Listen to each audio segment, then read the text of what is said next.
So, in a normal year, I'll give a speech summarizing our season together, or talk about how successful we were, but anyone who knows me, not in the traditional way, most coaches talk about success in terms of wins and losses.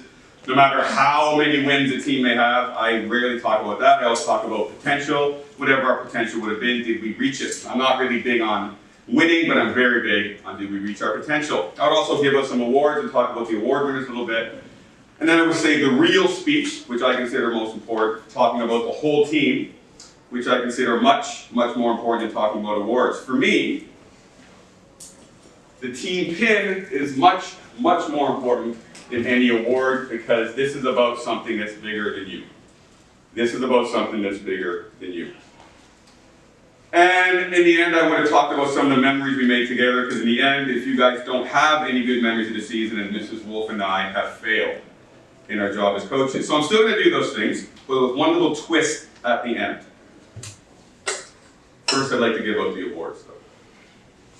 So the first award is the Sportsmanship Award. We are going to co-award it to two players, both of whom brought positivity and work ethic to every practice, with the key word being every.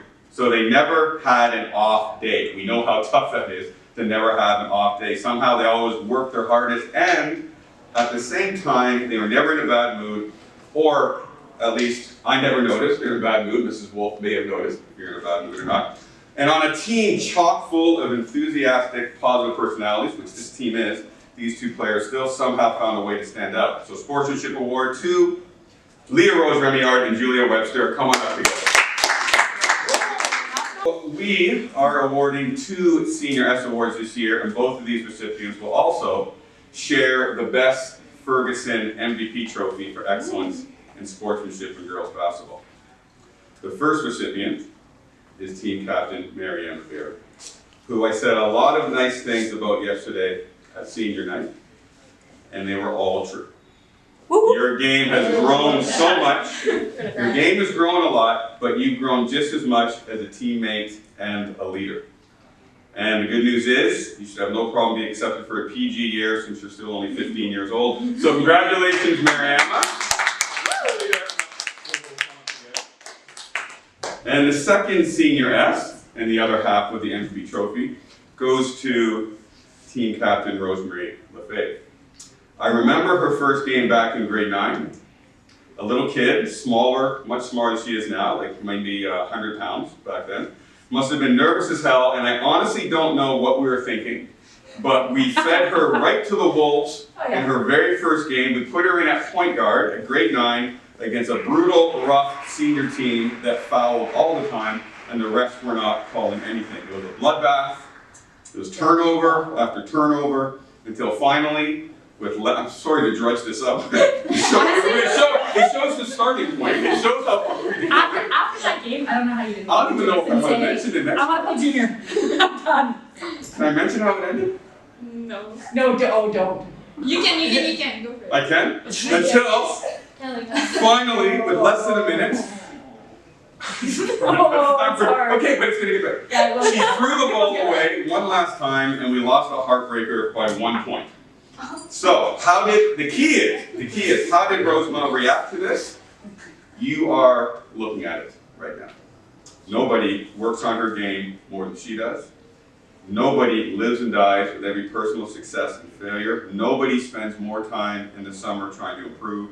Nobody cares more about the happiness of her team, and nobody loves the game more.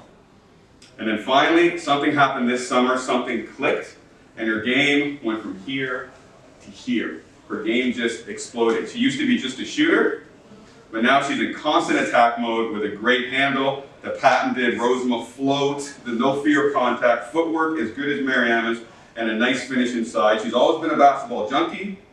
She's always been a leader, but now she has the game to go with it. Senior S and MVP trophy to Rosemary Lefebvre. Grab Marianne, and come on. Okay. Yeah, you hold it together. Yeah. Oh, 1 second. She's gonna be wearing thumb lock. Yep, there's more. This is the, so these are the certificates. Oh, I'll go with the trophy. Oh, each item, yeah. Hey, just press Sarah's give us. Guys, there's no picture right now. Yeah, What okay. they Yeah. Missing You your just give it to me. Yeah, you take it. Mr. Oh, Reed. well, no? Okay, got it. Oh, is it heavy? Oh my god. We got it. I was gonna jump in. Okay, now Good. So you've heard, I hope you've heard Mrs. Wolf and I say throughout this season, throughout basketball practice, about basketball practice, that it's the best part of our day. And the reason it's the best part of our day is it's because of you guys. It's not because of basketball or sport. It's not because of the games and tournaments that we're preparing for. Obviously, we couldn't even scrimmage 5-on-5, as we clearly saw yesterday. You guys are having a heart attack trying to go up and down the court. Okay, so the reason we love coming to practice is just you guys right here. I've never coached a team that learns as quickly as you guys do. You guys can listen to something new, take it in, then apply it. And I know this sounds simple, but we have coached a long time, and we talked about it's not simple. It was a joy trying to teach you guys new things because we can see you guys working on it and getting better every day. So for a coach, there's nothing that gives more joy than that.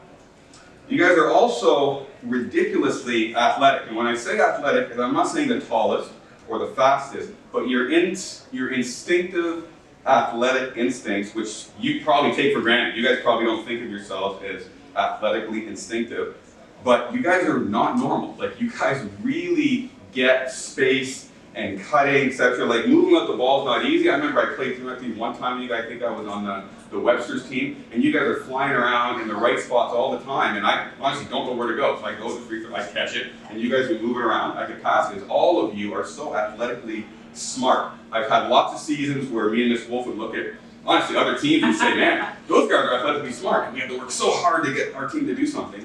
You guys are quick.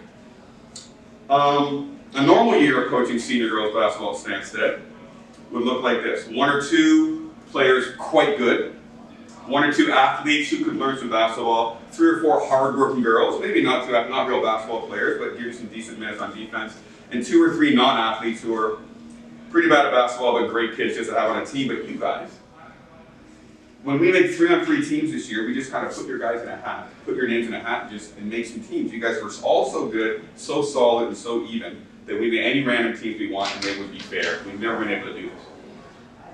High five. So this is Let's do our speech. Oh, I'll stay with it. Yeah. So this is different. This is a very different. For you guys to be that way made this year a lot easier than it could have been. But those are kind of just basketball things. Most importantly, it's the young women that you are. So you're never complaining. You're doing whatever we ask as well as you can do it. Even when I'm forcing you to work on dribbling for the 5th day in a row, you guys are doing it. By the way, that worked, so don't make a face. Don't make a face. That was so bad. It worked. Just so you know, in the entryway when you were already in the gym, you said we're all complaining. We're not doing it. Please ask to play 3-on-3 with us. Can you please beg him? So never complaining, always happy. Yeah. We skip that grade. It's funny, you guys Oh, had you exams. guys be back on Christmas, remember? It's when you had exams. I don't Yeah. remember. So that you didn't. Oh, exactly. Yeah, I didn't do that. You missed it. It was rough. It's a bad thing. See, that's why my dribbling is so bad, sir. I wasn't there. So the key to this is no matter what, like, and you guys, even though you hated that, you guys were digging at it the whole time, and maybe you guys didn't see, you guys got way better. And every single thing that we asked you to do, you guys were 100% in for it, even if it was silly. You guys, no one was rolling their eyes or being too cool. Whatever we asked you did. You remember we had to lower the stick to the ground, like this, kind of like Terry, you were losing your mind, where we're losing like that there. You guys are all 100% into that, making it no matter what we did. And having that kind of vibe makes practice a great place to be. That's why we look forward to practice every day. And the last thing is, your parents should all be proud, because you guys are all such nice people. I've never had so many players say thank you after every practice. We all have regrets from the season. My biggest regret is that we could not take you guys on the road and show you off. So my proudest moment all the time as a coach is when I have a team that goes into a tournament and we are the hardest working team there. We're the team having the most fun. And after the end of the tournament, after we probably won it, other coaches and refs come up to me to tell me what a great group of athletes you have, how polite, how classy, how hardworking, and how gracious. And I know that would have happened this year because you guys are a special group. I thank you all for making the season the best it could be. I can't imagine spending 5 pandemic months with anybody else. Please come up and grab your team.